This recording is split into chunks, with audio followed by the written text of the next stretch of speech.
Welcome to Latitudes in Session. On today's episode, we're traveling to the vast salt marshes of New Jersey to join Greg Litzinger for a day of scouting. Greg is a die-hard public land bow hunter who specializes in locating, dissecting, and targeting buck beds in some of the most challenging terrain in the country. Come along with us as we discover the intricacies of Greg's scouting approach that make him one of the most elite whitetail hunters in the world. How you doing, man? Yeah, man. Good to meet you. Finally. Yeah. Finally. It's been a long time. All right, we are here with Greg Litzinger in the salt marshes of South Jersey, and we're gonna go find some buck beds today. This is exactly what Greg does on a daily basis to elevate his game, so we're gonna go out and follow him around and learn from him the best we can. So when we get the Simmons, get September windstorm, rainstorm, they'll fall to the ground and they'll start eating them because they start rotting. They're still browse, you can tell it's all briars, but it's not the same. When they were planting corns and beans, this place was just, tore up. Yeah. And I think that's why there's some big old, always giant rubs in here, and it's been slowly just petering off. And at first I thought it was like the EHD, one of those things, but it's just food. As much as I've not been a food guy, most of my beds I have success on in the morning and evening is food related. So I guess in a roundabout way, I've always been about food, but I just never looked at it in that manner. As I've gotten older, it's like bedding, food, and I always, anybody that knows me knows it's bedding the food in October. Well, come to find out, most of my beds are coming from food or vice versa. So do you see these beds shift? Like if this is say they planted corn here again, would these beds heat back up? Yes. Okay, so you're finding the beds and you're kind of basing them off of the food sources nearby. Exactly. That makes sense. And when there's beans, this place is phenomenal back here, but it's whatever, I don't even know what this is. It's not even like native grasses. It's just stuff they'll just mow down every couple of years. Now, do you run cameras in here too? I used to. I've had a lot stolen. So. I got you. That makes sense. That was before I was locking them up, even like 6 feet high. Like they'd come out and cut your tree down. Yeah. So as far as cameras, are you looking for annual intel, or are you looking for like just that year? I used to run them all season. Okay. Because it's like, you see how far it was for us to get here. It's a hike for me to get here. So I can't let me go check my camera real fast. It's 40 minutes for me. Mm-hmm. So it's like I let the cameras sit. I had 3 cameras back in the day. They'd sat all year while I hunted. I'd pull them, and hopefully they were there at the end of the season. Mm-hmm. And then you'd use that data for the following year. Mm-hmm. I gotcha.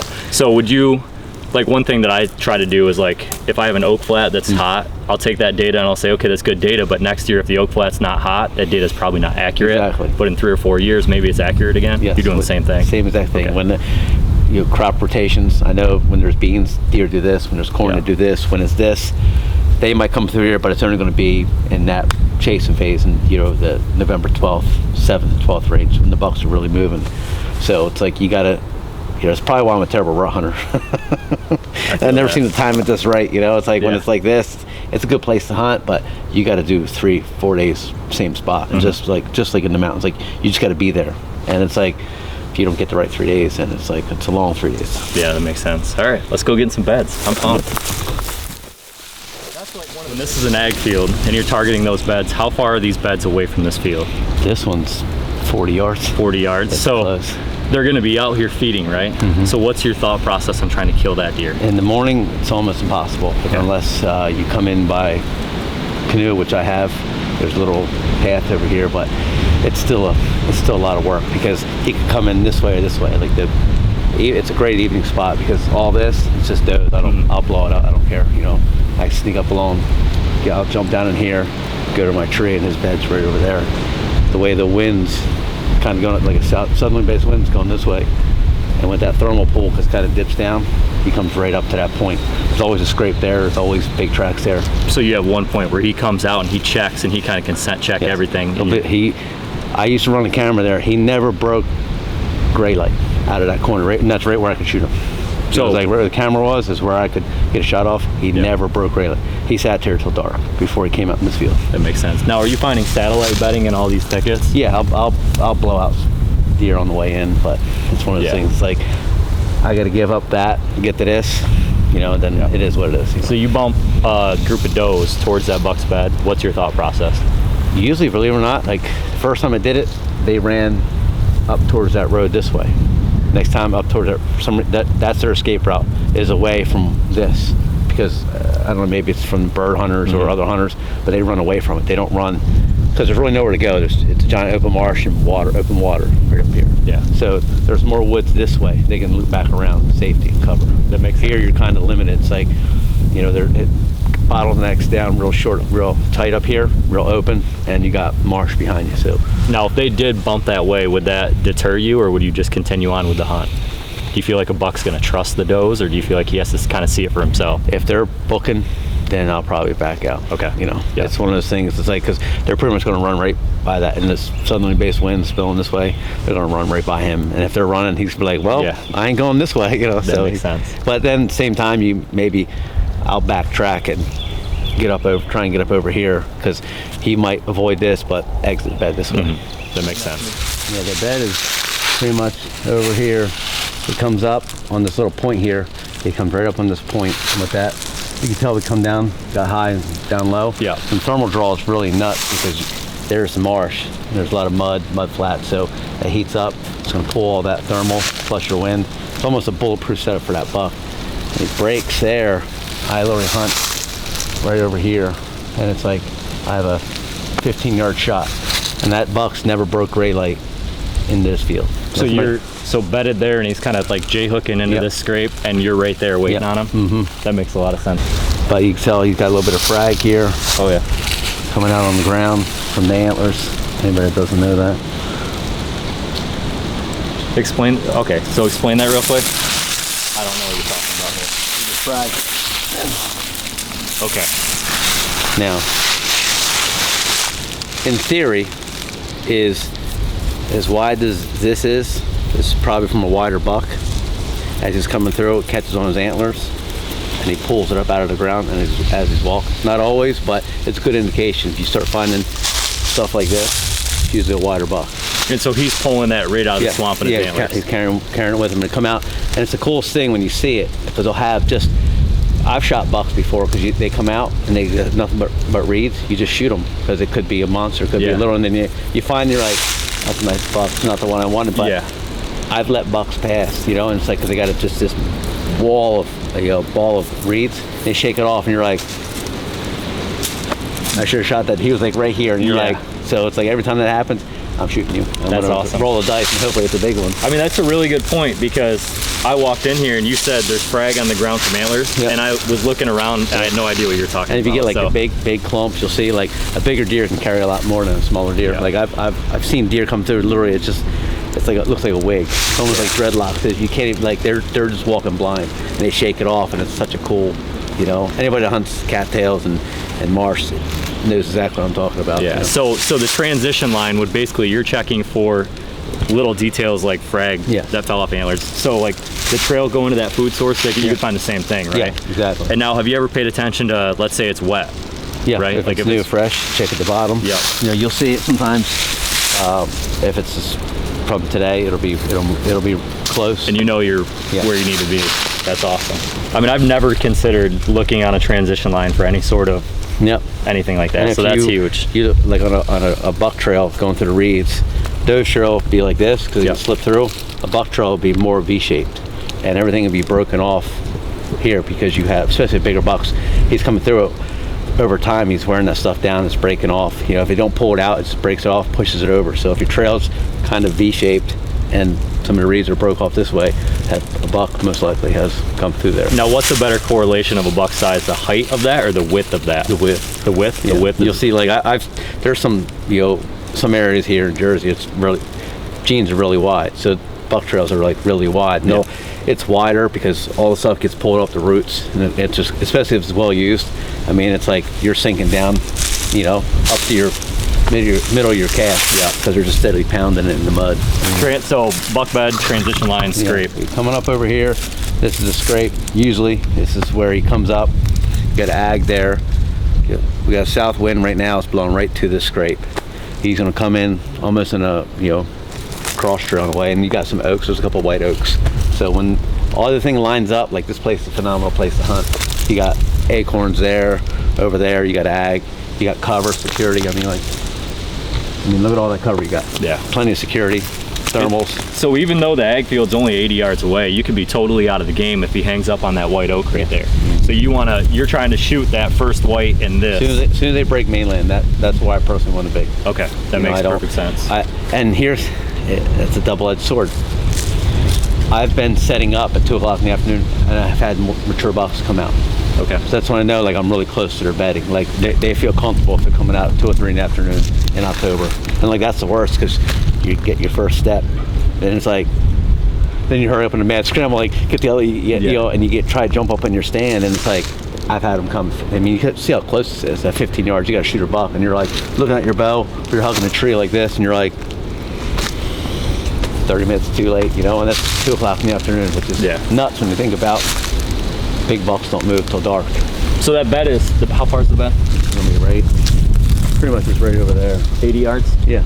So being 80 yards away, when you come in here, you check the scrape's hot, there's frag mites on the ground, and you're gonna work up, like, what's your thought process on getting up the tree? Are you just trying to, like here, for example? Snail's pace. Okay. Now that I've gotten old, I take my time walking in, you know, I'm in no hurry, you know, like, that's probably why now that'll happen. I'll have bucks and deer come in as I'm setting up, you know, super close to beds. I get really aggressive, you know, 80 yards is probably far for me. Yeah. Because last thing you want to do is have them hang up, you know, 10 yards. I mean, you know, you hunt the mountains, you come out and it's like, it's fading light, and then you're like, there he is, and he just hangs up.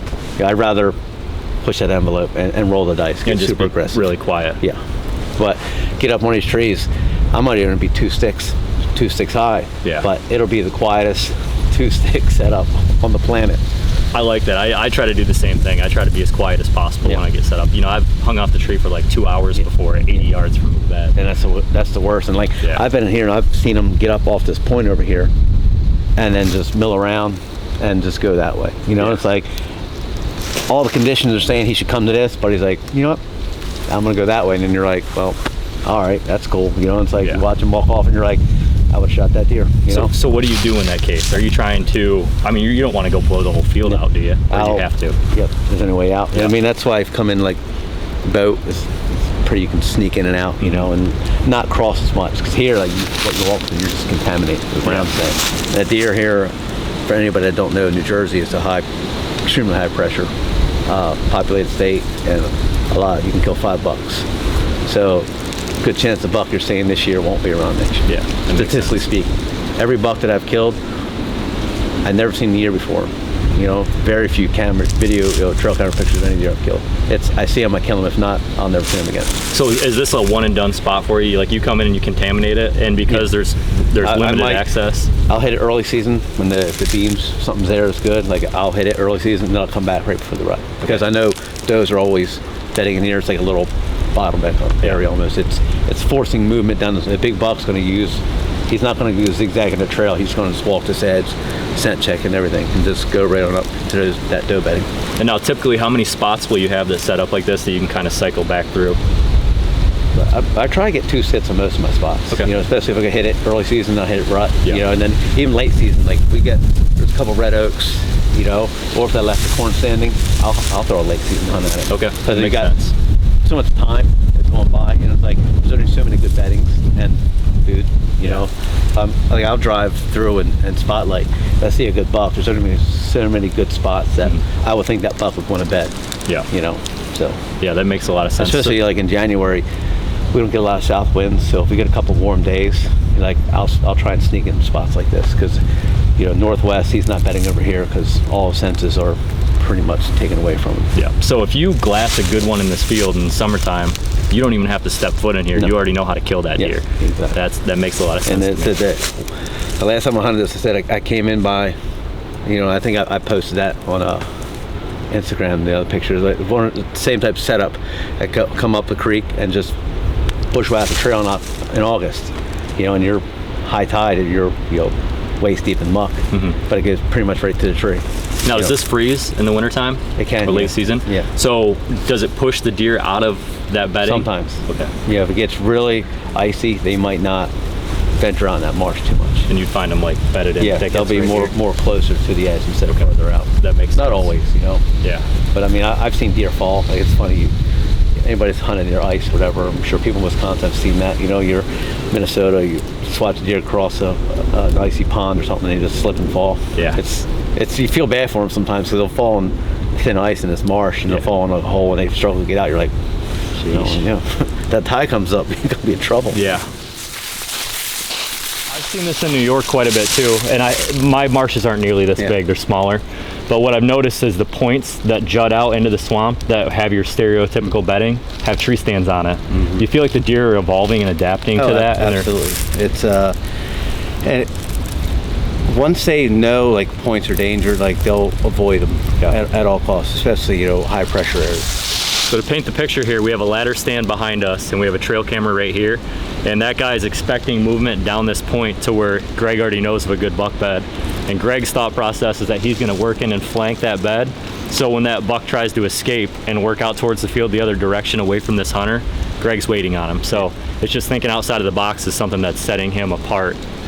And like this guy here, he's definitely baiting because there's a tree cut down. And if northwest wind's blowing this way, in the evening, what your thermal's gonna do?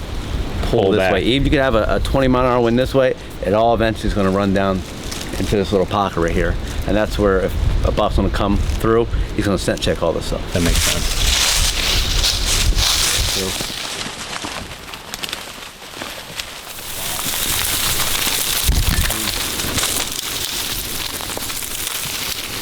Pretty good size.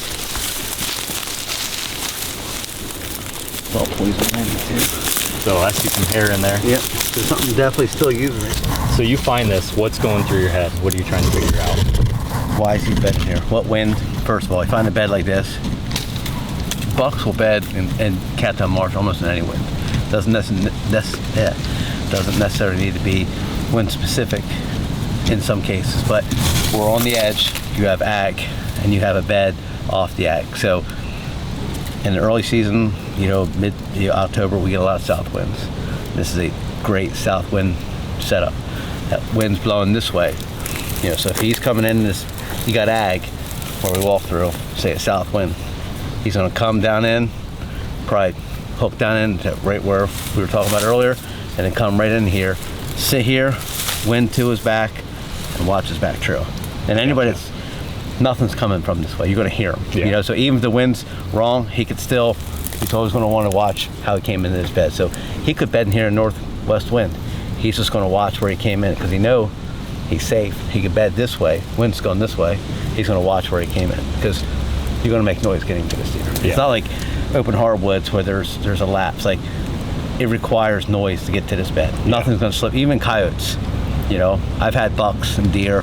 I've watched coyotes come through. Coyotes are noisy. Mm-hmm. You have to break stuff, and you break a few reeds, a deer just goes, and they're on high alert. They might not move because it'll give away their location, hoping whatever that might pass. Yeah. That's why, like coming in, like anybody hunts reeds, you can get close to deer if you take your time because there's always movement. If you break, just don't move. Mm-hmm. Just sit there for 5 minutes if you got to. Take a few more steps. It's always windy. There's always movement. Move when the wind's blowing. You can get really close to some of these deer and get set up because they can't see very far. We're looking at this, like he's not seeing that guy in that ladder stand that was 60 yards up. Yeah. He can hear him, mm-hmm. but he's not going to see him. So if you're quiet, you can get really close to these bucks, and they'll never know, or even deer for that matter. If you're in the rut, there's a few spots, islands where does bed. You sneak in there and you watch. You can watch deer just do what deer do all day long. I mean, it's got everything you want. It's got high ground. Like when it floods, this probably hardly ever gets wet. You can find the bed out in that marsh. High tide, they can't use it. Mm-hmm. Storm, they can't use it. This here, they got plenty of cover. They're far enough. They're only 20 yards from high ground over there, but they got exits galore. So beds like this, like I said, I call this the buck lounge, and it's just a great bed. It's got everything a deer could want, a buck. And it's solitary. Look, there's no other place to bed around here. So it's a singular deer, which is most likely going to be a buck. Yeah. And so typically, say there's 5 or 6 different bucks in here. Yeah. The most mature buck you think will be here, and then the satellites will have the less desirable bedding. There's a bed over that point, but you're right on the point. Yeah. Like this one, you have to come through some reeds to get to it. But yeah, he could have been bedding here because we're 80 yards the way the crow flies, but his trail, when it was ag, when I was hunting it, it looped all the way down in here and all the way up. And I found it late season, actually in the snow, like his exit. It snowed for a couple of days, it was cold, it was just broken ice. So he doesn't want to go directly to the point and expose himself. No. He wants to wind check it first. Yeah. Oh, so he's almost traveling like the same J-hook line back around. Yes. Do you find him using the same access, like the same entry and exit trail quite often or no? On that one there was always set tracks going both ways. Okay. Whether they were coming this bed or crossing whatever, but they were coming and going that same point. Okay. And now, so say the wind's backwards. Say we have a north wind. How are they using this area? If he's going to bed here, he probably will not get out of his bed till after the thermal pool. Okay. So that last half hour light, he'll probably just get up, and by then he's relying on the thermals. But I've never hunted in a northwest wind because you see that ladder stand. That's what most people hunt. So I avoid southern side. Just most people are going to hunt it. South wind, nobody really hunts that. Yeah. Nobody really hunts this in the south wind because they know not to blow it out, but they just don't know how. They think the deer come from this way, but they don't understand the thermal pull and stuff like that.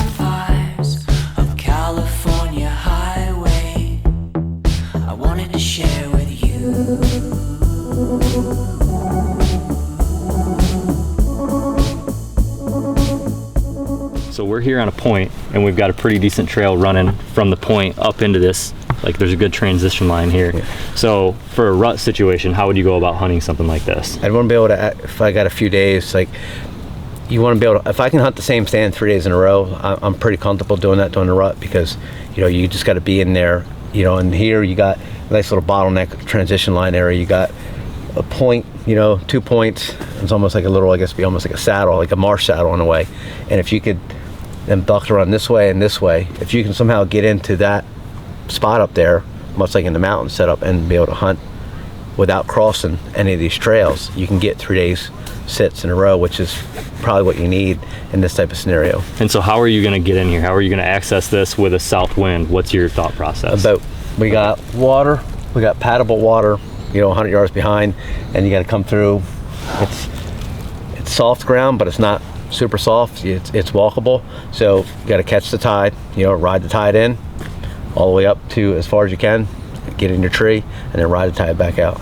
So how does the tide work? Explain that to me a little bit. So people, you're not a salt guy, so tides, you got a couple high tides, a couple low tides every day, and the tide here is different than by my house because they're all time different. So you have to find out where that boat, that bridge is up there, where that is on the tide chart. Say you got a 4 a.m. high tide, or say 3 a.m. high tide. That's going to give you 3 days to be able to ride that tide in and hunt and ride the tide out, and catch the tide out to get back to your truck in a reasonable time. But you ride the tide in, get up in the tree, sit all day, whether you shoot a deer or not, because you can't leave. There's no water to paddle out to, and then you want to paddle, get out at dark and ride the tide out. And so if you time that wrong, you have a long walk. Yeah, you're stuck there for a while. Okay. I've been stuck. I've looked at the map and like, I'm gonna go here, and you get there and you're like, I'm good, and it's like that just seems a little lower than normal, but you're here, you're in it, so you get all the way out there, and then it's like it's dark and it's like just barren ground, so you're like, cool. I'm going to sit here and wait for the tide to come in. That's crazy. A point that juts out here, and then on the north side, we've got another point that juts out. It's the furthest, closest that land masses go out, so you'll find a lot of crossing. It's probably a 50, 60 yard wide creek there. The deer cross like it's nothing. They just swim across it. Yeah, they'll jump in here, but if you look, there'll be a trail this way or this way, because of the way the tide goes. So is that another good target for the rut? You just find like the nearest, the 2 points that almost touch, the nearest. Yeah, just almost like hunting in the mountains, so it'd be like a little hub, I guess, if you will. So something I think that I overlooked for a long time was these snapped off twigs. Yep. And I heard you talk on a story on Instagram a while back about this. So what's your take on it? I've seen bigger, but whenever you find a flexible branch like this, or twig, or a tree, whatever this is, snapped off, it requires some force. Usually some tine length or some beam length to be able to get in there, twist and break it off. And we've all tried breaking these, and they just snap, and you can never actually fully, You know, here's what's left of it. So actually it's still missing a bigger, so a deer did this angry and mad, and it requires a lot of energy and force to do something like this. So all these are good. That means there's a bigger deer here full of rage and aggression, which is probably looking at, you know, late October, you know, into November. That deer is looking for either a fight or the ladies. That's a good time to be in the woods. These are always gets my blood pumping, you know, especially when you find them, you know, significantly larger. All right, so you see you got trail here. So you got a trail coming up out of here. We had all those rubs back in there, all direction, you know, which going north, south, east, west. Yeah. Trying to narrow down travel routes, directional, this way or that way. So you have this trail here. You know what you can do. You can brush the leaves away here. In a few spots along this trail, and look for directional travel coming along this trail. This is kind of open. I don't see him using this very much, but you got this faint trail right here. So I come into here. Do the same thing in a few spots along this trail. So showing my age here, this is pre-trail camera type stuff. You do this in 2 or 3 spots on this trail, and you're going to come back in a few days, and you're going to see which way he's coming in and out of it. He could be entering this bedding area. That's why those rubs are there. It could be exiting. Don't know. If you set up in the wrong time of the, you know, in the morning, it's the evening spot, you blow it out before you even had a chance. So just a couple of spots on the trail, see which way he's going, because you would think, man, this would be a great morning spot. It could be an evening spot. Dumbing down on the high ground into the thermal pool. You don't really know until you know exactly which way he's going. So this makes be in the right spot, just hunting it the wrong way. Yeah, this makes a lot of sense for states that you can't run trail cameras either, like Kansas now. Yep. Come in, make a couple of these little, almost like a mock on the trail, if you will, and then seeing that specific travel route. You're going to see size. You're going to be like, oh, it's a big track. Okay. Well, you got some big rubs there. Now you got a big hammer track going in here. This is probably the entrance, and it gives you a point of attack, you know? That's awesome. Or it's like, all right, I'm wrong. This is where he's going in. This is where I'm coming in. Well, I need to come in from a different direction. And there's no cameras, you know, states that might ban it, or other hunters. You know, if you see a bunch of cameras, you're like, oh, what's going on over here? But he's gonna walk turkeys. Most people are gonna just walk by that and not even pay attention. You got a bed, you got tracks, you have the trail we came in on. Looks like we got a trail in the back, and we have an exit trail. Good hair. And we got hair.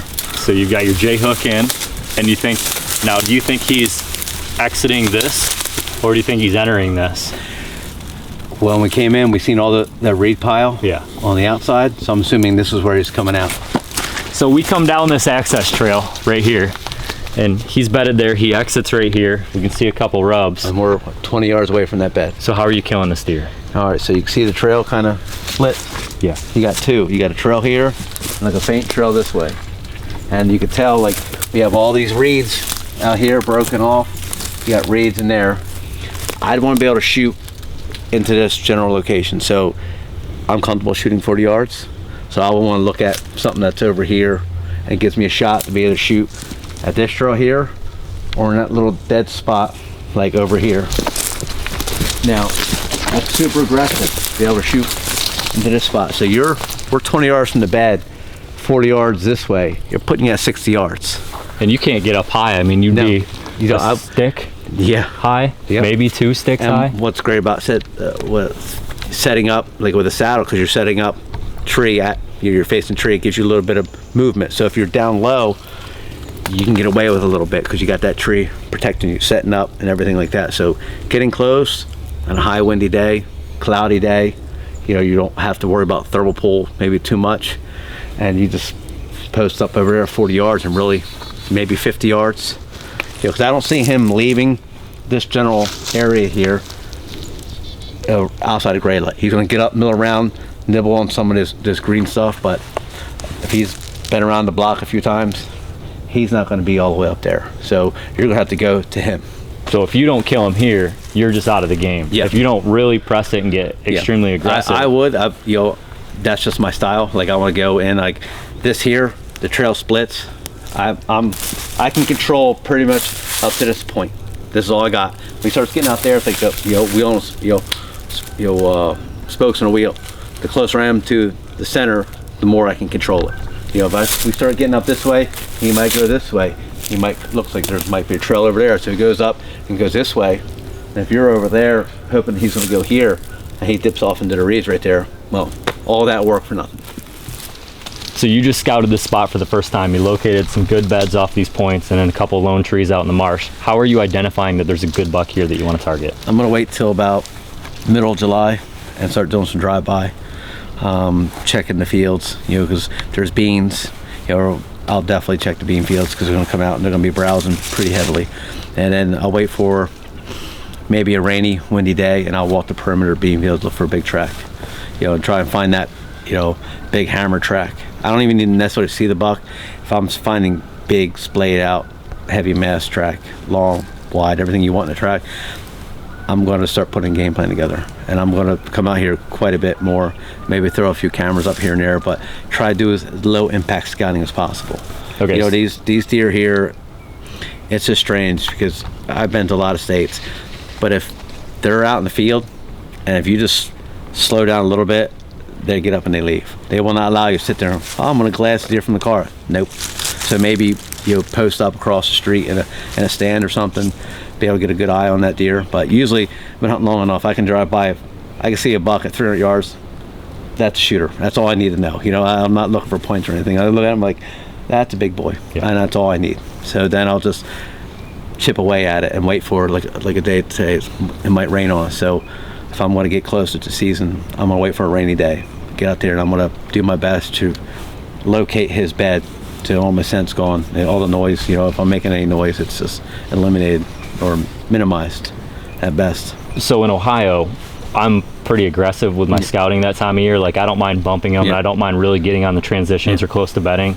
You're kind of not taking that approach. You're kind of staying a little bit further back. I don't have much luck pressuring him because, like I said, this here, he might still be any type of pressure. He's going to just stop and change. In which, usually I'll have a plan of attack for like a pressure bed, but come September, I don't want to be already in like a pressure bed mindset. Like, I got to be super sneaky, in everything I do. Like, I want to be able to make some mistakes, because it's hot in the day, it gets kind of chilly at night, so your thermals might be swirling a little bit more. So I try not to get super aggressive here in my home state because, well, I might get one crack at that deer the first week or two of the season before he kind of disappears and ventures off into never land until October. So how do you balance? Like, for me, the power of the first sit's really important. I really like to be the first person that takes a shot at that deer. How do you balance the power of the first sit with the correct conditions? That's like a unicorn, man. That's a tough.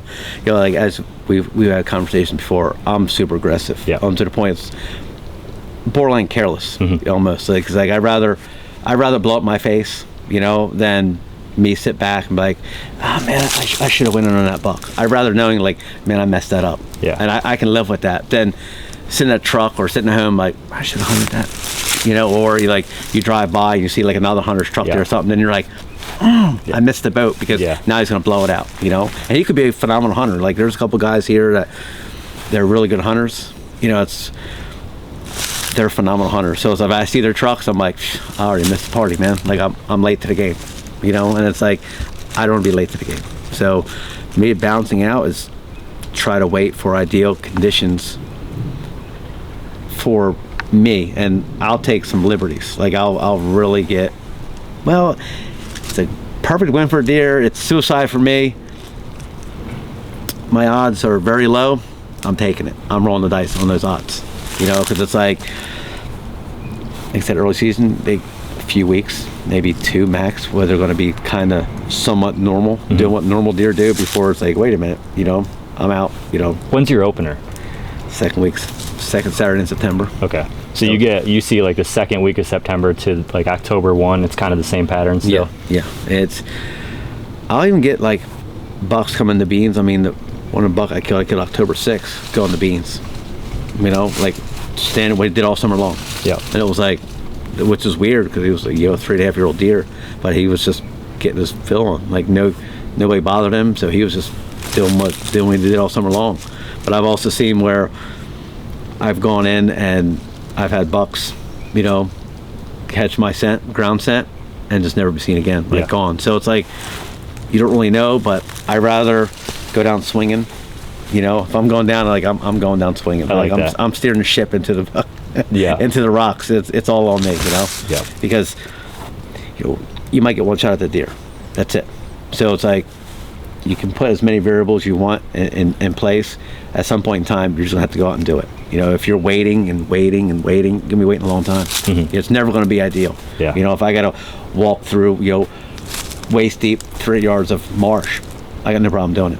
Like, just strap on the chest waders and have at it. You know, for me, I love it. You know, it's not labor. It's labor intensive, but I don't look at it as like, oh, I gotta go across that marsh. I'm like, I'm gonna go kill this deer. Like, and I'm all excited about it, you know. And if I don't see him, I'm still excited, like dragging the canal. So the excitement level's got to stay high, and you got to be able to wield and roll the dice, man. You know that better than anybody. I mean, I feel very similar to that. Yep. Same mentality where I would rather be the person that blows the hunt up Yep. as opposed to anybody else, just because I want And if you know, it to be in my hands. yeah, and if you know that your plan worked, that's a win, man. Like, Yeah. whether you kill him or not, like, he came out in that trail and the wind shifted on you, or you got a little too aggressive, but everything you did worked. That's such a mental win, whether you killed him or not. Like, knowing that I'd seen a mature buck at 40 yards and it didn't play out, but man, that was close. Like, Yeah. and that's good confidence, you know. And sometimes you need that. That's a huge part of doing this. Yes. I think confidence is one of the most important things. I mean, when you're out in an area like this, if you're not confident, you're just so far out of the game. Yes. You look at, any predator prey, like a predator, a wolf or a coyote. You think they doubt their hunts? No. No.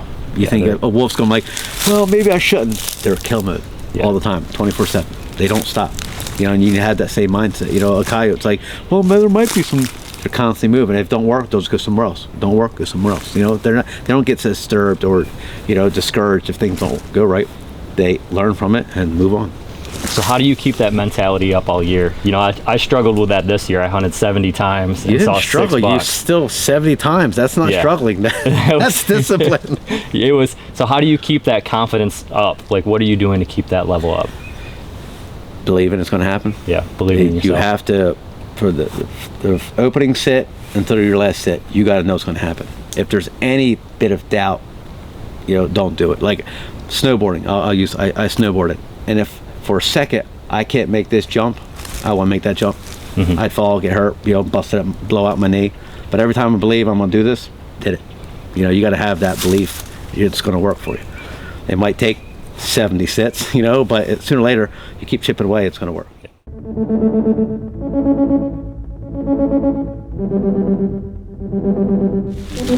Well, Greg, thanks for the learning today, man. That was man. awesome. We got a little washed out here at the end, but I think we made some good talking points today. Oh yeah, yep. I'm excited to scout some more of this Kind of stuff. curious to see how it turns out. Yeah. Oh yeah, should be good. Hopefully Derek got my good side. Well, Greg, thanks for coming out with us today and teaching us. Yeah, thanks for driving out. Yeah, it's been awesome. It's a little different than most people imagine. Oh yeah, completely different, but I feel more dangerous. Maybe I'll make it out here eventually and do a little bit of hunting with you. Yeah, that's good. We got a few spots. Yeah. We could probably head up. Oh yeah, it'd be awesome. Well, we'll see you guys in the next episode.